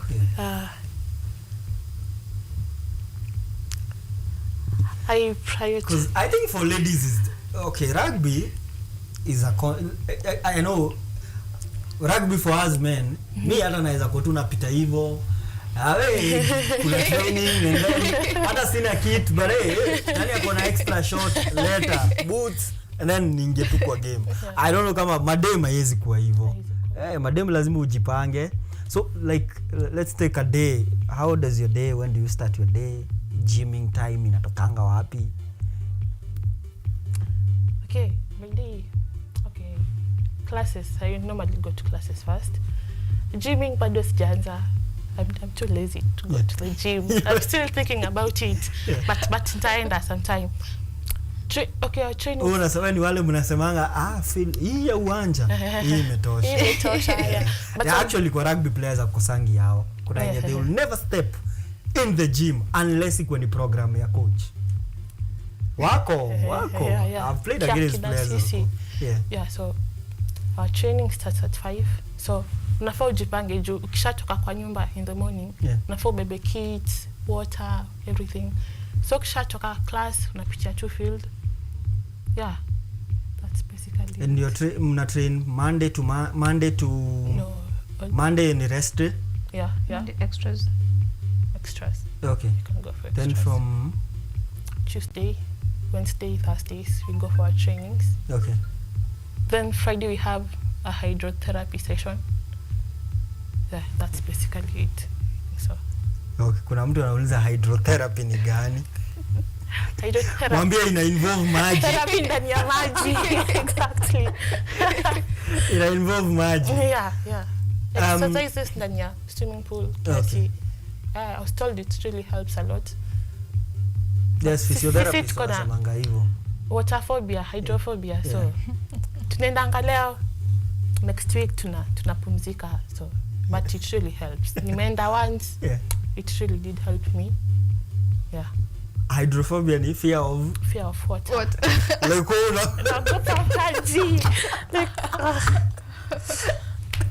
okay. Like what's the end game? What would you want to achieve with rugby? I know sometimes inaanzanga is just fun, but then along the way you realize kumbe hii kitu inaweza. Naomi actually was a goalkeeper. Alikuwa anashikanga huko school team ya KU. I don't know how ali shift to rugby, but eventually rugby became her game. Na she's excelling in it with minimal pressure. Actually kama there is a mtu najua kwa women rugby mwenye akona minimal pressure. Huyo tu, but along the kitu imeenda tu fun ikaenda up kukua kitu poa. Yeah. So the question was, what's the end game for you? Like what do you want to achieve with rugby? And who are you looking up to? Unajua pia unaweza kwa kuna mtu unaangalia unasema I think I would want to, because now in women rugby in Kenya we are having ladies who are playing abroad. We are having the likes of Philadelphia wenye wameenda kucoach ma teams huko majuu. Yeah.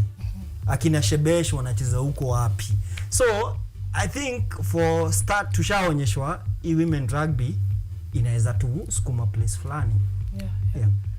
Okay, for me nizataka kujoin the national team. Yeah. Nikisha progress. I'm still learning rugby. Yeah. Then I really don't know most of the female players. Yeah. I'm always into male rugby. I don't know wajua. And it's not an issue. Yeah. They are even, it's not an issue actually knowing male players, because anyway, male rugby precedes the women rugby. So you can get inspiration from.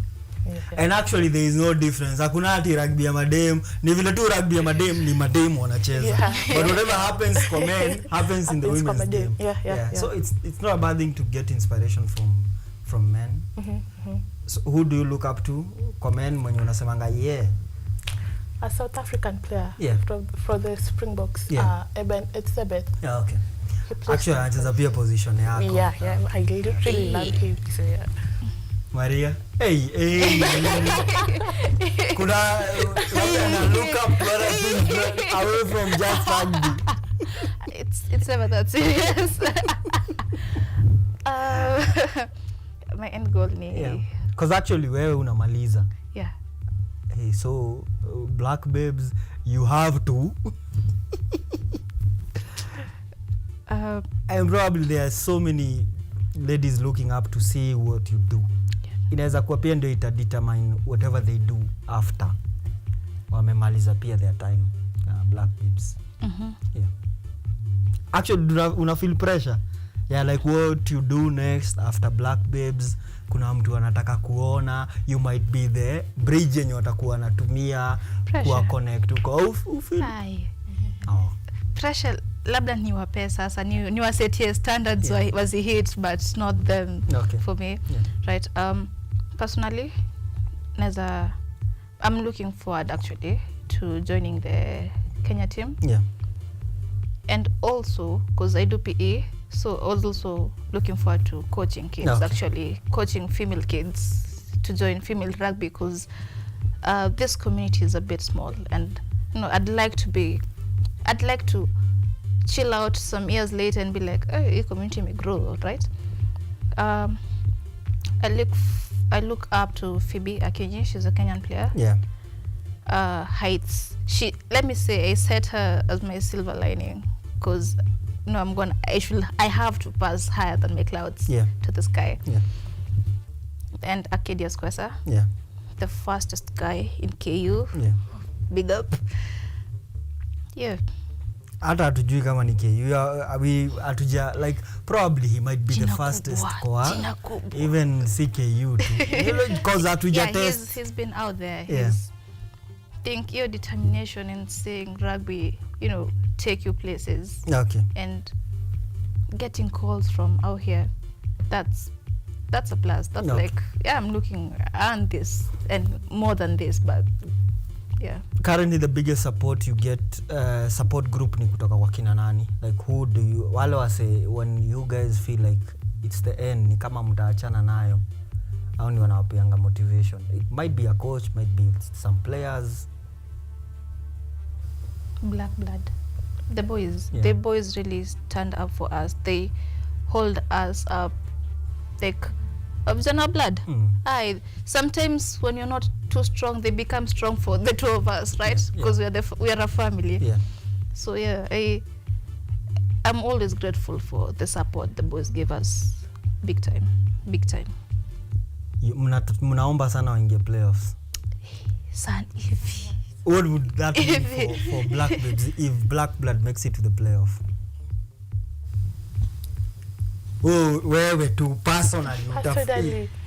Okay, nitafeel poa. Yeah. Juu nimeshinda nikio. Oh my God, I really love watching them play. Yeah. So like interact na most of them, sai kitu nataka, the main goal is kuingia hizo playoffs. So itakuwa fun wakiingia kucheza hizo playoffs. Haya, sawa tumalize. I'm trying to kuangalia some results za Kenya Cup kama kuna zenye zimeingia. Sisi ukituona hapa, half tuko hapa, half tuko kwa uwanja. Tujaribu kufikiria what is happening there. Are we winning? The game is going on. Yeah. We have to go. Yeah. But as nikitafuta results, you guys are pia pole you are 6 teams kwa Kenya Cup ya madem, not as many women rugby. I know kuna perspective mtu anakuanga nayo of what you think people should do to support the women rugby. Maybe Samira, what do you think people should do? By people I mean anyone who is a stakeholder to at least game ya madem, for maybe next year we can have as many teams, and not just as many teams, many active teams, because we can have teams but they are not active. What do you think people should do to at least try and support the women's game? Okay. Personal tu, usifikirie sana. Na usiogope pia ati kuna mtu anasema ulienda kusema hatufanyi. It's a tough one. Yeah. Why do you think it's a tough one? It's a tough one. Like ni nini basi una feel haijafanywa but inafaa kufanywa? I know you are relatively new to the game, but what do you think inafaa kufanywa ifanywe? Ladies don't know about rugby. Yeah. Like me nikijoin, okay, before I talked to Maria, yeah, niliambiwa kuna ladies team in KU. Yeah. Nikapelekwa hadi congress person wa sports ndo nikaconnectwa kwa Maria. So basically ngoja na uliuliza unajua vile depend uliuliza nani? I talked to our school congress person say yeah and akaniambia hajaona team ya rugby madam but talk to this guy. Ndo nikapata na congress person wa sports akani connect kwa Maria ndo nika join team. So basically people don't know about rugby, so maybe tukiwa so KU yenyewe not as many people know about women rugby. So probably you are missing out on some recruits juu hawajui exactly. And then you guys should devise a way, fanyeni kitu to at least I don't know what you do, but I guess mkikatu pamoja the 20 plus of you can come up with something. Because anyway for men ukiingia unajua kuna black blood. So you know if you want rugby mahali utaenda. So that's a challenge to the captain. I think to nyinyi juu captain, vice captain and even the technical team. I don't know whether any parting shots. Any parting shots. If you're watching this and you wanna delve into women rugby, come and play. Come to the field. It's not hard. It's not easy either, but it's some milestone. It will be a personal skill for you, right? So just get a hold of either of us. Be like, hey, I wanna try out. And you're welcome to the family. It's a family. Also, see a must to kuweka na kuja kucheza. You can come as fans. Tuna need fans. Tuna need the support from out there. So na rugby pia si ngumu kusoma. It's one of the sport yenye unaweza kuwa haujui anything from scratch. From scratch. Alafu end up kukua pro vibaya sana. From scratch. So na okay, pia unaweza funza ukiwa mkubwa. Every day is a learning day. So why not learn rugby with your big age? Why not? Labda ngure labda mimi ndio shida. Let me tell you a secret. I played rugby say how many years ago? Miaka wewe. So to kuambia when I was playing rugby, Tichi was a scrum half. So Tichi ni coach wa blood sahi. Moto was a player and a part-time ref when I was playing rugby. So ni kitambo. Then one day I remember sijai kasirika hivyo. I remember rugby yangu ilikuwa self-taught. So there are things that sikuwa najua, especially not the rules but kuna kitu ungeniambia because hivyo mimi ndio nilijifunza from the word go and asiwezi change. So I remember this coach alikuja akaanza kutufunza left pass. Na I think the counter ikuwa poa. In fact nilikuwa very clear to him, coach, siwezi cheza rugby miaka 5 plus alafu ukuje kunifunza left pass. Na sinatoanga inaenda. Hapana, sijui unatoa aje na up to date. Mimi siwezi toa left pass. I don't know why left pass siwezi toa. Una improvise. Na I believe all along I have always believed huwezi nifunza left pass. But then I have seen people train na wanakuwa wazuri. Wewe kuna sheria unasemanga hii hata nifanyiwe nini, huwezi ni change. Wingers wanakonga pia na yao. Same na props na second row. Kuna ile unaamini hiyo sijui ufanyiwe nini. Ya Samira ni gani? Tuambie. Unajua sema mtu asemangi yake anataka kucheza. Labda yeye unaambiangwa mtoe ball kwa nini mara ngapi? Hits ni ngapi? 3. But kuna ule anafanyanga extra. Maybe yeye ni hao extra. But anyway, rugby is fun na kukosangi hizo. Yake inakuanga gani? Kuna wale wanaambiangwa wingers, kuna wenye wanaambiangwa usirudi ndani but yeye akishika ni wa ndani. Eyes toka nje. I know zinakuanga tu. Ama yako ni gani? Unakujiandika. But unajua Kenya unaambia wangu usifanye. Maso memory ulishasema ni hiyo na ni hiyo. Hata kocha hubiria wapi. Tuletoa mpaka ile ball mzito ile ya passes. Ile sijui inakuanga nini. Ile mzito to train left pass. Ako coach. Kama lazima nijue left ndio nicheze, I think niko ready kuacha. But it's very tough. Ni kama reflexes and hizo moving muscles. Kuna kitu kijaribu uwezi. Not that uwezi, but umeprogram mwili. Yeah. You've set your mindset to it. Anyone who wants to sign up anaweza wafikia aje? Who wants to be part of Black Babes? Mmefanya mimi nimeona mimi ndio nimeona ni mzee ama ni teach nimeona ni mzee. When nimesema tutongelea nyuma ya kamera hiyo juu. Anyway, ni mzee. Jamani mzee. You can reach our team DM through Instagram, because I know all of us have Instagram at this age, and also Facebook at bloodbabes_RC. Yeah. You can also reach me via 07 68 66 3381. Also, once again, baby, the number. Oh, 07. Andike ni number. Namba mzuri, rahisi kushika. 0768 66 3381. If you can't call or you can't get to our social media handles, you can always ask any. Basically, the field we only have like one big field in KU, right? So in the field, uliza tu wasa rugby wako wapi. You know, you don't have to. Hata utaona. Ukipita tu utaona. You'll see big H posts, right? Yeah. Ukiona goal inaka H refu, that's where we are. That's where we are. Come in, drop in any day, anytime. Or ask mse to ask Congress people, ask the leaders, your leaders, they know these things. Yeah.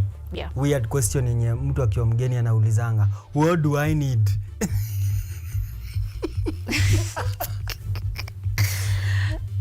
It's a weird question, but mtu mgeni anaulizanga, nahitaji nini ndio nikuje? So maybe answer that. Dress appropriately for sports. Yeah. No, like maybe have shorts. Kuwa na kit ya kutrain, maybe have a short. Carry water. Jersey, maji, boots. Yeah. I'm trainers for the start. Get yourself some nice running shoes. Yeah. Some nice sport clothes. A bottle of water, and what you need is to bring yourself actually. Yeah. Hizo zingine utajua, hizo za mouth guard utajua tu ukijuana. Unaweza kwambia si uvaa pia mouth guard. Si hizo utajua huko. Tunapanga na hii, na hii. Okay. Haya, sawa. Asanteni sana for your time. I'm hoping tutapatana pia kwa uwanja. As you know, just mkishabikia pia mkicheza. And you guys, I think this is a time now to make a comeback, and a strong comeback. I believe Black Babes should be part of women history. When ikiandikwa, people wanafaa waseme contribution hii team kwa women rugby ilikuwa hii. The same way tunasomanga tunaona, as much as we might banter the likes of Mwamba, tukisomanga story tunasema the first indigenous Kenyans kucheza rugby walichezea Mwamba. Na mean machines. Na mean machines. Hizo story. So I think they're interesting sana, and you guys have the chance to make that history and make that team be the team that might be in the future. Yani nyinyi ndio foundation ya Black Babes sai. For now, thanks for your time.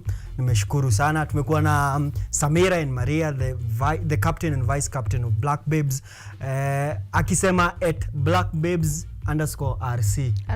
Usiende kuandika BACK, ni BLAK, black kama ya black blood. Na blood ni BLAD. Sawa. BLAD. Aya, ndio hiyo sasa. Kama kuna una rafiki dada ambaye anataka kucheza rugby, make sure una link up na wao. Tembea kwenye uwanja huko, utawapata wakipiga mazoezi, alafu hakisha kwamba pia una washabikia. Tukifunga, nataka nikuache na jedwali la Kenya Cup. Ndio ujue kwa nini michuano ya leo, next weekend na the weekend after that ina maana sana, kwa sababu kuna nafasi nzuri up for grab for two teams to join. they already confirmed for kwa Kenya Cup playoffs. Hadi kufikia sasa Kabra Sugar anaongoza na alama 40, 40 points. 1 point ahead of KCB Rugby. They are yet to play each other.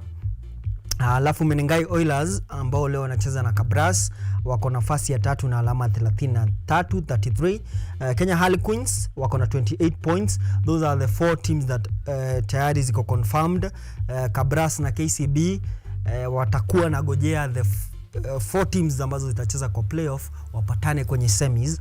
Alafu we have Nondescript ambao wanacheza na Blackbird 5th position na alama 19 sawa na Blackbird ambao iko katika nafasi ya 6. Kama itaisha hivi inamaanisha hizo ndio timu ambazo zimequalify for Kenya Cup playoffs. If anything changes, Mwamba ambao wako number 7 na 14 points, Nakuru na 13 points ndio timu ambazo zinaweza pia kufunga ama kubadilisha msimamo wa jedwali. Namba 9 Kisumu Strathmore Leos na nafasi ya 10. Alafu relegation yuko Catholic Monks na Homeboys.